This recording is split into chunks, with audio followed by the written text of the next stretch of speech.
Panibagong araw mga kadokers. Yan, habang nasa biyahe nga po pala si Kadox ay nag-video siya. At sabi nga niya sa akin ay idagdag ko daw sa vlog ko. Ito nga pong dinadaanan niya ay ang daan pa po uwi ng Nasugbu. Pero Magallanes po ang dinaanan nila. Ito na daw po yung pinaka-shortcut ngayon. Kasi nga po ay traffic. Ayan, di ba nakikita nyo ginagawa pa nga lang po ang kalsada. Diyan nga po sila dumaan kasi maiksi lang daw po ang biyahe dyan. Hindi kagaya yung sa dating nadadaanan na sobrang tagal ng biyahe. Bali, ang lalabasan po nito ay sa Kibyang Tunnel. Yun, doon po talaga dumaraan kapag mga shortcuts. Medyo delikado lang po dito ata pag gabi, kaya sa araw yan okay naman po magbiyahe. Karamihan nga po pala ng mga nadaan dito ay may mga resort doon sa mataas na lugar kagaya ng Punta Puego, Balay-Tigi at saka kung ano-ano pa. Ayan, kita nyo naman ang bangin, nakakatakot. Naku, kahit ako man siguro yung magmumotor na dadaan dyan ay hindi na lang kahit maragandang handaan pa ang pupuntahan, bibili na lang ako sa tindahan. Ayan, di ba nakakatakot din naman po. Pero maganda naman daw po ang biyahe dyan dahil malapit lang at mabilis, walang traffic. Yan, mga private na sasakyan lang po kalimitang dumadaan dyan. At ayun nga pong nasakyan niyang bus ay minsan ay nabiyahe nga din daw po dyan sa may PITX. Ayan, kaya nga po sabi niya sa akin, mas gusto nga po daw niyan dito dumaan pagbabiyahe para po mabilis makarating. Sabi ko naman kapag last trip ay wag ka dyan sasakay kasi delikado lalo na pag gabi na. Sabi niya sa akin pag hating gabi na daw ay wala naman daw biyahe ng bus pag dito ang daan, kaya doon pa rin daw siya sa regular na daanan na nakakasakay. Nakakatakot talaga pero ang ganda naman ng tanawin, di ba? Kung makikita natin, oh, di ba, ang luwang-luwang talaga ng Nasugbu at marami pa rin mga bakanting lupa, pero ewan ko lang kasi nagsisiksikan pa rin ng mga tao kung saan talaga maraming kabahayan. Ay siguro may mga may-ari din naman talaga ng mga lupain na ayan. Bakit nga ba ganun? Sa luwang-luwang ng lupain sa buong mundo ay kailangan magsiksikan ng mga tao sa pagpapagawa ng bahay ay samantalang maganda pa at marami pang bakanting lupain. Ano po, kalamay? Ano po, yung sapi-sapi. Bili ka pa.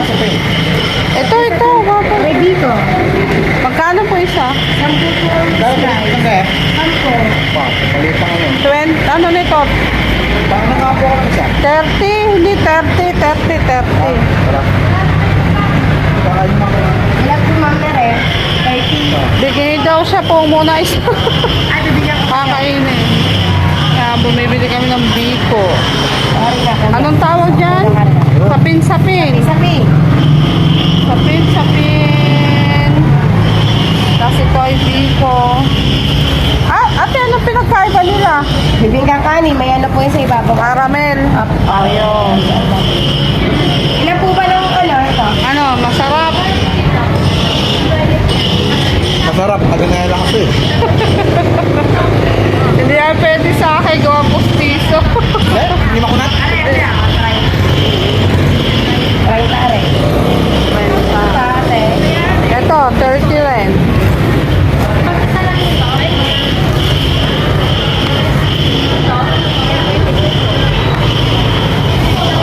Saka po ano pa? Ito. Basta saktong 100. Ayun ang sakto na na. Yung 10 niya na.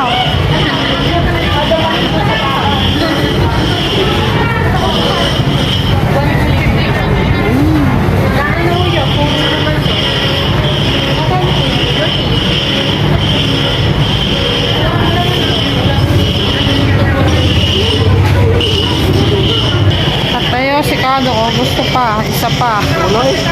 Meron dyan. Hirap po, kumuha ng 20. 110. Alisan po pa sa plate. Opo. Ay, papakuha yun. Salamat. Salamat. Ang sarap oh. Ito, masarap, makunat. Bibingkang kanin. Ano ba? Hipon kami kahapon.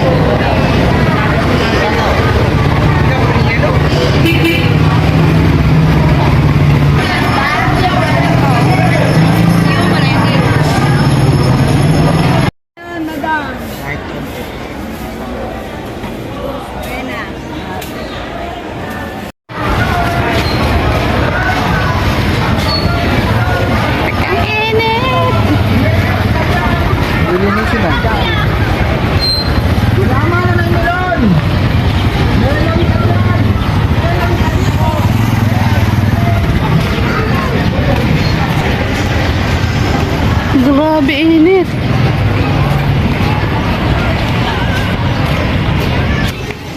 Wow, grabe init. Bawal magtapon ng basura, multa 1,000, 3,000. Grabe init. Pinupunasan mo na ni Kadox sa yelo, hindi kayang init. Hindi kayang init, hindi kayang makaupo. Tik-tik ba na init oh. Grabing init. Papa sa may gilid. Yan.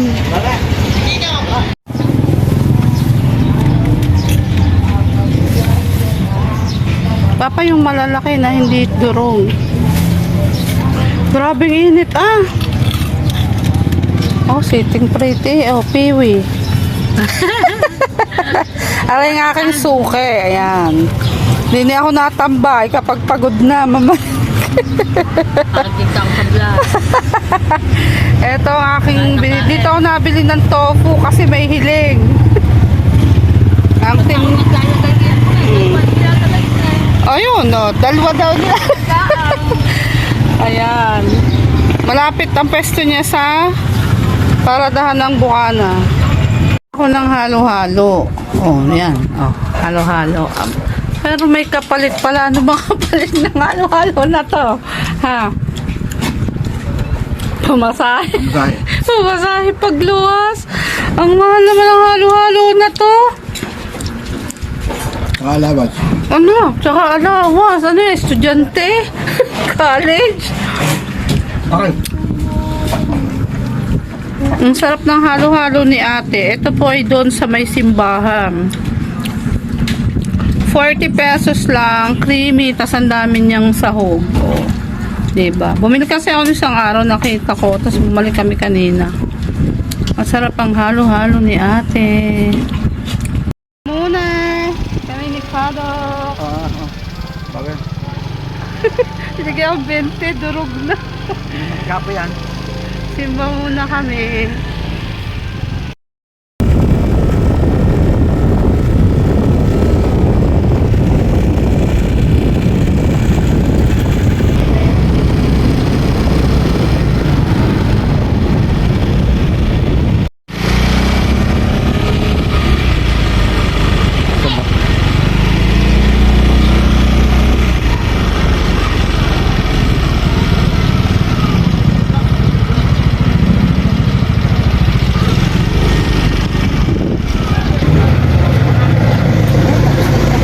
Tabi papa, tabi.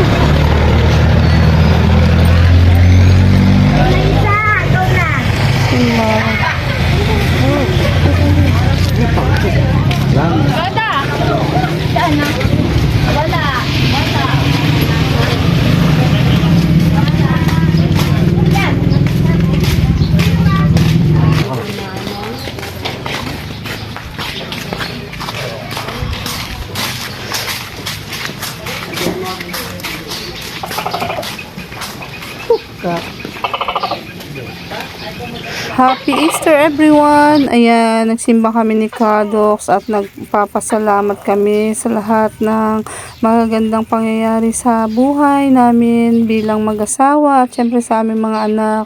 Syempre, pinagpe-pray namin lahat-lahat ng mga nagmamahal sa amin, sa aking mga kaibigan, kapatid at kapamilya yan. Sana po ay maging maayos po ang lahat ng takbo ng buhay natin sa mga susunod na panahon, pagkakataon at sa bawat oras. Ayan, dito po lagi kami nagsisimba sa lumang simbahan na palagi niyo pong nakikita sa mga vlog ko. Kasi dito po talaga ay nung kami po ay hindi pa po mag-asawa ay palagi po din kami nagsisimba dito ni Kadox. At ayan, iikot lang po ako dyan para po magpasalamat kay Poong Nazareno. At after nga po ng aming pagsisimba ay uuwi na rin po kami ni Kadox at magtitinda. Ayan, sana nga po tayong lahat ay ugaliin nating magsimba nang tayo po ay palagi magpasalamat kay Lord. Yan, kanya-kanya lang naman po talaga ng paniniwala. At dito nga po sa labas ay medyo malayo po ang parking ng sasakyan kasi nga po ay marami nga po nagsisimba dahil Easter Sunday. Ayan po, matatandaan nyo po, nagbago na nga po pala ang pasukan or entrada ng lumang simbahan. At yan, sa pauwi nga po namin ay kami ni Kadok ay nagkikwentuhan muna dyan. Ayan, thank you Lord at Happy Easter po. Salamat po talaga lahat sa blessing. Thank you so much.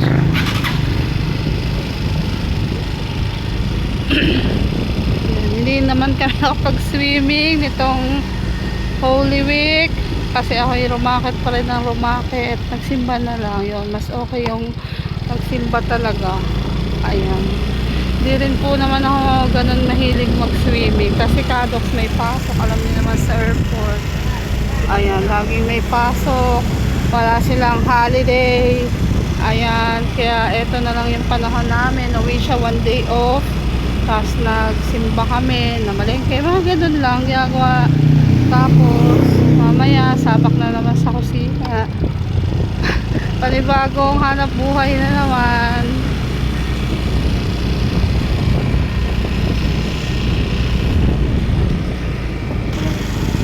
Ganda ng kulay ng bahay. Yun ang gusto kong kulay ng bahay. Sana soon mapayos namin yung bahay namin.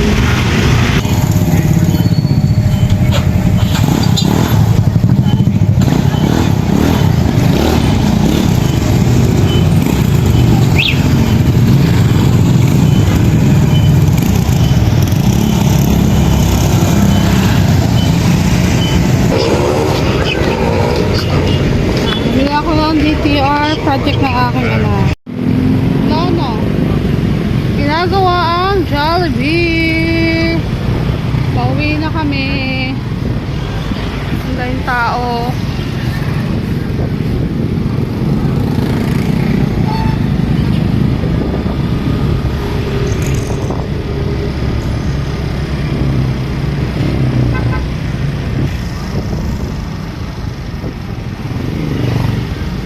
Welcome to Bukanana. Ito yung sa Baybay.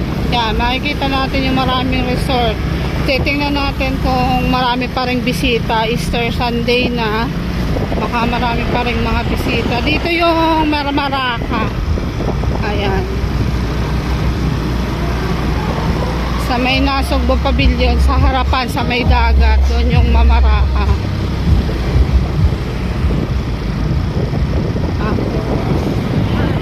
Ito yung area ng tulay na sinasabi dati.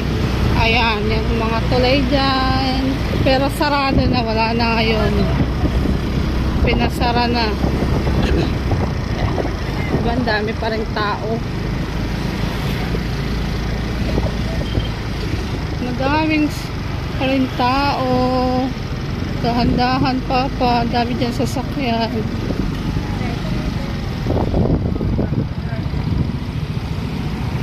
Yeah.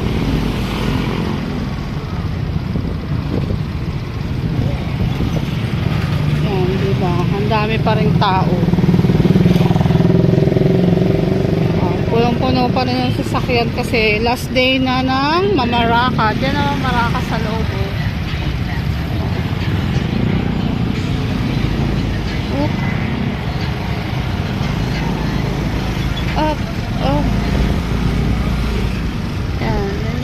Papuntang Mamaraka. Dami pa rin nagpupuntahan.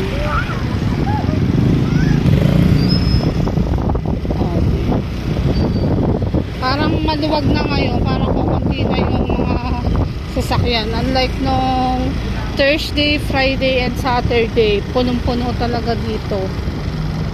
Ngayon, medyo maluwag na kasi may pasok na ulit bukas.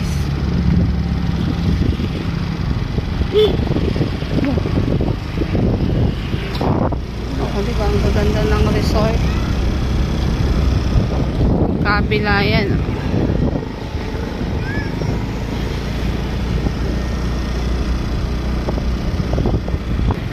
Ayan, mga bagong bisita pa yan.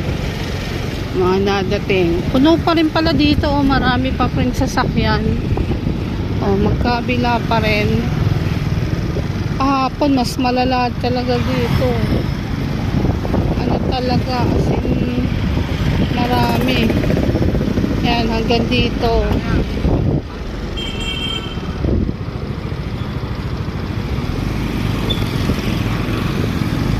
Kaya ngayon wala nang park, wala na nakapark, luwag na. Dito marami kahapon, puno tong kalye na to na sasakyan na nakapark, may mga bus pa. Kaya maluwag na kasi may pasok na bukas.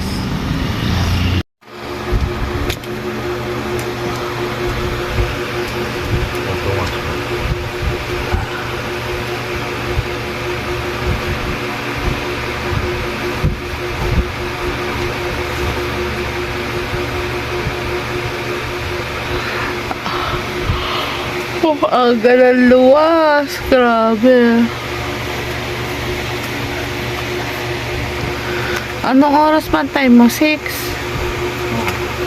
6 a.m. Buti walang traffic pag madaling araw. Hindi ka rin napapagod. Ano? Pagkadating na malengke. Nagluto.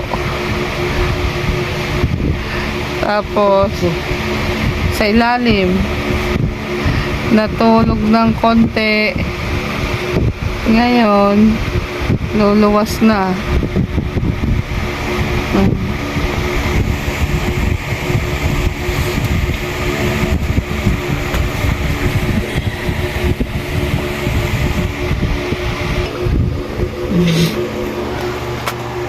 Oo.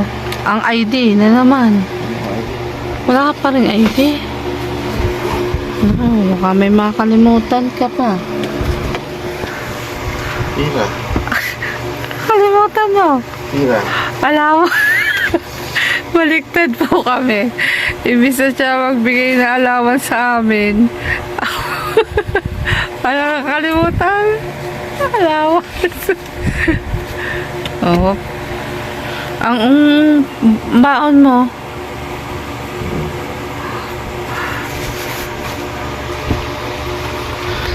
Ayan. Ano yun? Ilagay mo. Right. Sa loob ng tissue. Ano? Tinapin lang.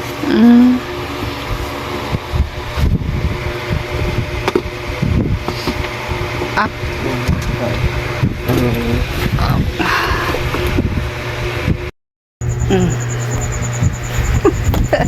Ako magbibigay ng alawan sa balik. Papapogi pa yun. Tama nga naman. Papogi pa. Ano yun? Sabon tubig. Isang? Sabon tubig. Bakit? Ah.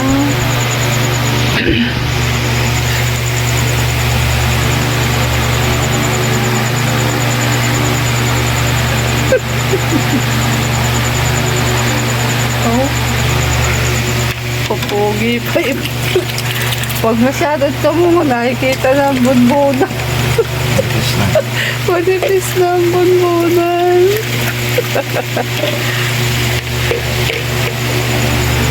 Oh.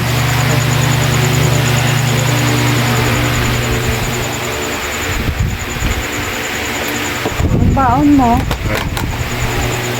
Maghahanda lang po siya ng kanyang baon. Pang lunch. May mga noodles pa doon. Ha? Magdadala siya ng noodles. Ayan. Hindi naman kasi ito kinakain ng ano. Hindi mahilig sa noodles. Oo nga. Tatlo na lang pala, Papa.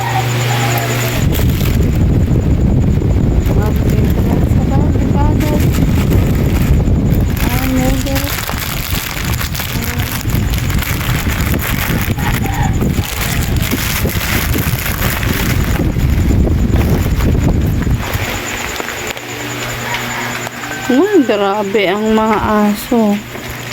Look, kinalat na ni. Makulit talaga po si It's already 1:45 a.m. Ang dilim-dilim pa sa labas. Hindi pa nagluluto si Mami Shark. Maaga pa. Ha? Ito. Ay. Alin? Hindi yung nine. Alin? Show over. Saan? Ano? Shawarma? Ay, ano? Ay, siomay. Hindi. Lagay ko muna sa rep. Pwede pa to, no? Ayan.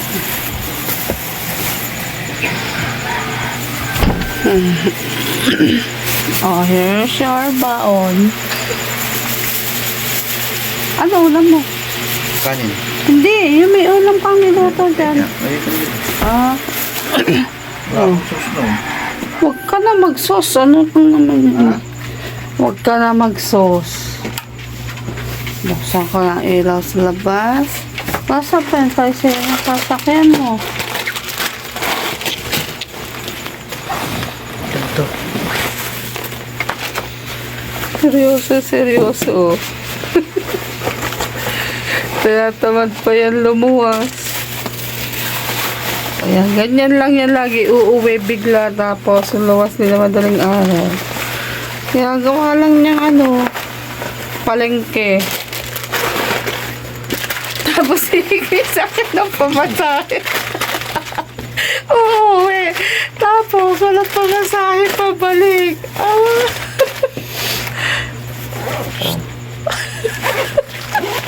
Yung jacket pala. Saan? Andun. Sabi ko, wala akong jacket. Kuha lang tayo ng jacket ng ating boss. At malamig sa biyahe. Opa.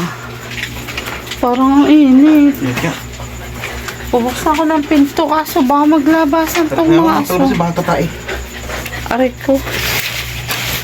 Open ko. Labas kayo. Oo, dire-diretso na sa labas.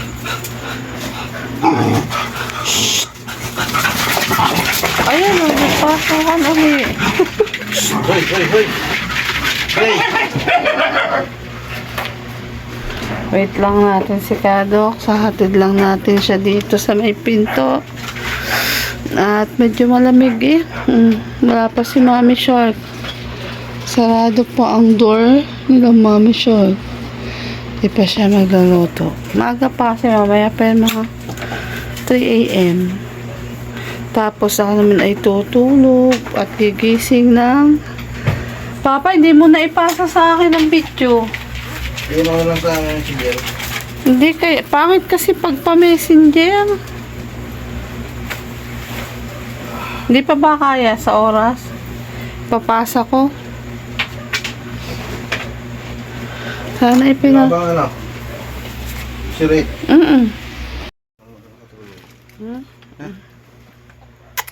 Bye-bye.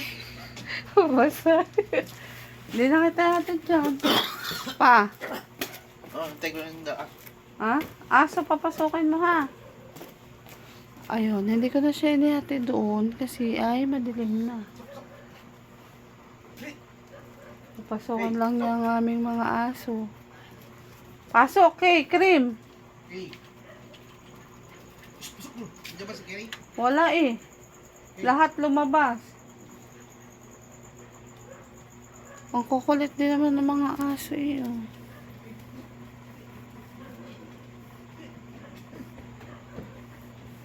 Madaling araw.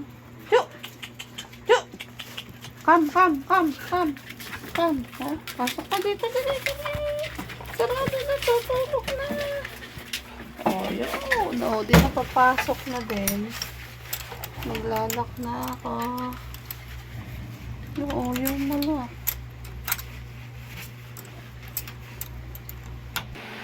Nakaluwas na si Kadox. Tulog naman. At syempre, happy April Fool's Day. April 1st na at sana ay maganda ang pasok ng April sa ating lahat. At syempre, sana ay marami lang yung bet na si Kadox. Na mapayos ko na ang aming bubong. Ayan. Thank you so much. Thank you, Lord. Thank you po. See you on my next vlog. Bye-bye.